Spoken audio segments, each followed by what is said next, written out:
All right, good morning, LAP. December 3rd, Thursday. I'm doing it a day early because tomorrow we'll be seeing the kids and doing Adopt a Child. The order bank has increased. We're up to little over 46,000 units. We're only building the 2021 model. It's nothing new. The order bank always goes up because we just finished building the last 2020 model. Now we're into 2021. And there's no units on the dealership lots that are 2021. So all their orders are coming in. It's like that every year because now we got to get all the 2021 models out to all the dealerships around the country. So order bank staying healthy, that's what we want. Try not to read too much into the numbers. As they'll keep changing, they'll fluctuate. It may drop 8,000, may go up 15,000. Try not to read too much in the numbers. Keep building a quality unit, keep getting our numbers on a daily basis, keep coming to work, and we'll keep having jobs. Vendor, as you can see, the schedules kind of went up a little bit just to build a few more units to get those out. They're trying to get as much as we can get done. Vendors are still an issue with trying to supply and get us parts. So we can't build what we need to build because of vendors and parts. Hopefully during the Christmas break, a lot of them don't have the same amount of days that we'll have off. Hopefully they can build up the supply chain. We come back, they're talking about doing additional overtime, possibly up to 10 hours. So hopefully the vendors are able to get us what we need and we can build the units and get them out to our customers. Weather, of course, you see the weather going around the world, and snow and up north and out west. Snow eventually ice will be an issue coming in, trying to get our parts in. COVID, let's make sure if you haven't, read over the survey that you take before you go into the scan tent. We are still having people that say, oh, I didn't really pay attention, or I really didn't read it. Please read that. If you're waiting for a COVID test or have taken a test, do not come to work. You need to fill the survey, call medical. That's the first thing you do. Call medical. You will get in touch with the nurse. That nurse will talk to you and go over everything and give you her email address so you to send the results back to her when you get them, negative or positive. They will notify labor relations. You should also notify labor relations that you're out. So both things are corresponding, both things are being told and identified, so we can make sure the pay, if you're getting pay or able to get pay, is getting put in properly. If you haven't, if you're not due pay or you've already been paid for the 3 days while you're out for your testing, you need to make sure you open up a claim if you're out longer. So you have to open up your claim with the unemployment office, and it's COVID related. Grievances, we were able to move forward. The BC heard 3 agendas over the last week and this week. So that moved to about 60 grievances in the second stage taken care of. I got to hear 3 agendas. I finished up my 3rd one yesterday. So that's also about 60 grievances out of the 2.5 stage, and only sent a couple up to 3rd. I set up interviews this week for the 3rd stage for all of our terminations or any grievances that didn't get settled. Got moved up to 3rd. I've been meeting with George Palmer this week to make sure got all of our ducks in a row, everything's good to go. We plan on meeting the 8th and 9th with the company on some of the 3rd stages that we already have. Hopefully we can get some of those resolved and not sent up and keep moving forward. The big overtime spread grievance that's been in the system forever, it seems like, and has been. I've talked to Scott Eskridge while I've been at the hall, and they're still having talks, they're still moving forward. It has not stagnated. We're hoping to have something and get some closure to this, either by the end of the year or the first quarter of next year. Adopt a Child, like I said in the beginning, we're going to be at the Kentucky schools tomorrow, handing out gifts 9 to 1 or 9 to 12, and then 1 to 4. We got 2 different schools, and we're going to be at each school at least 3 hours handing out the gifts. They got the counselors that set up a little drive-through. The parents will pull in with their kids. We'll put the bags in their car, and then they will leave. I would like to, on Monday is the Indiana schools, same process, 9 to 12, 1 to 4. I'd like to thank all the LAP employees for all their donations. They've done a great job. We appreciate it.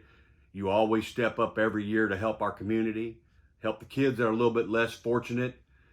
suffering through this COVID and having to spend a lot of time at home. So thank you for my shoppers that went out and done an outstanding job while being over here for my interviews. I see all the bags and the people pulling up and unloading their car. It brings a smile to your face, and I will try to share a lot of the pictures that we take the next the Friday and Monday to share with you on our inside the plant on the TV monitors of how excited and appreciated these kids are. Also, remember, we got the new app that the local UAW 862 started. We're still in the process of getting everybody on that. So go to UAW 862 in the App Store. It's a blue square with a white UAW wheel. Download that, log on that, put your information in. You'll get a confirmation number to get an account set up, and then you'll be good to go. Has all of our committees on there, KTP, LAP, chairman reports, the president's report, and all the online stuff. Anything you need or anything that's going on over here at the local hall, you'll be able to find on that app. Vacation scheduling forms, I just got informed that they still hadn't been sent out. So I have sent some to the committee. I've texted Labor Relations to try to make sure that gets out. I will follow up with that as soon as we're done with the video today and make sure Labor Relations has those out to the department so they can get filled out properly and get turned in. Because we only have till we leave out of here to get them turned in so we can get the new calendars out in January.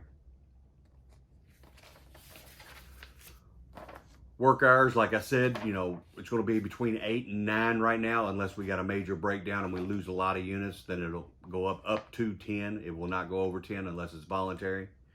So the order bank stays healthy. We should be getting a little bit of overtime.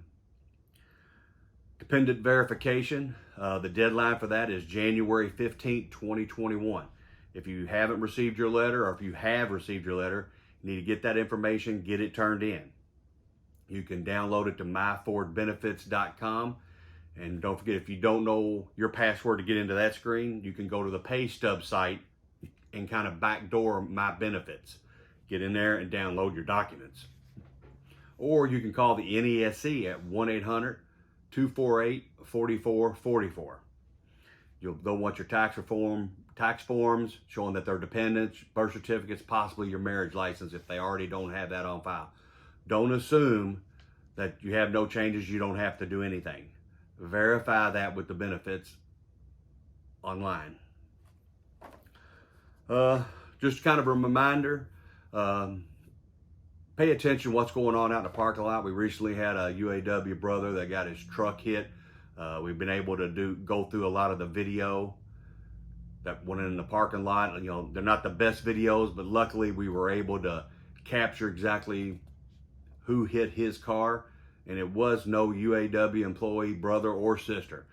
It was a vendor that come in here in a box truck and turned where they shouldn't have turned and got down an aisle where they shouldn't have been down. We had to watch several hours of video to find exactly what happened and go all the way over to the grade lane gate and be able to find that. So we're in the process of trying to get that resolved and help that UAW member get his vehicle fixed. So I appreciate the security department, and I appreciate our guards for taking the time to sit down with me and the bargain committee and go through that footage. It was not easy. It was very painful, but we were able to see exactly what happened, when it happened, time, date, and through a couple different pictures of the video, figure out what the door said, and we're going to get that addressed with that vendor. As winter's coming, make sure you got your cars, trucks, SUVs, whatever you drive, ready for winter. You need to make sure make sure you pack you up a little emergency kit with water, blanket, jumper cables, a flashlight, possibly a flare, a sign that may say help, or call 911 that you can put in your window if you're stuck or if you're still in your vehicle and haven't been picked up. So get that done. Got a good ice scraper, got it ready. Make sure you're warming your car up in the morning. Make sure you're ready to go. With the traffic and everything, you never know what's going to happen in Louisville. 3 inches of snow shuts the whole city down. So please be prepared. And if you drive the Gene Snyder, to be extra cautious, because it's very slick. Even when it's not snowing and we got a little bit of ice, that road's worse in Louisville. On behalf of myself, the UAW Committee and Bar Committee, we want to say thank you and God bless.